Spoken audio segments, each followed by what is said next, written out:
کسی خوش آمد کرنے والے نے امریکی صدر سے کہا کہ اگر آپ مناسب سمجھیں تو ہم اپنی نمازوں کا رخ آپ کی طرف کر لیا کریں۔ تو اس نے کہا کہ ہمیں تو اس کی کوئی ضرورت نہیں کہ آپ کا رخ کدھر ہے۔ ہمیں تو ضرورت اس چیز کی ہے کہ آپ ہماری فرما برداری کر رہے ہیں، ہمارے طریقوں پر چل رہے ہیں۔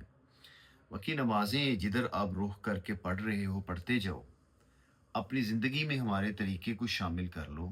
ہماری ضرورت یہ ہے، ہمارا مقصد یہ ہے کہ آپ کو اپنے طریقوں پر چلانا، آپ کی زندگی کو۔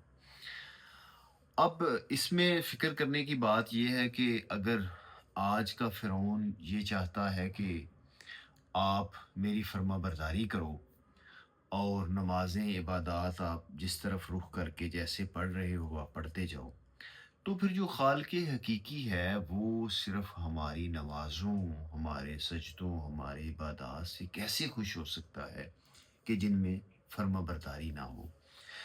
تو ہمیں اپنے گریبانوں میں جھانکنے کی ضرورت ہے کہ کیا ہم اللہ اور رسول اللہ صلی اللہ علیہ وسلم کے طریقے کے مطابق اپنی زندگی گزار رہے ہیں؟ کیا آتی اللہ آتی الرسول پر ہم عمل کر رہے ہیں؟ اگر ہم ایسا نہیں کر رہے تو پھر اسلام کو بطور فیشن ہم نے لیا۔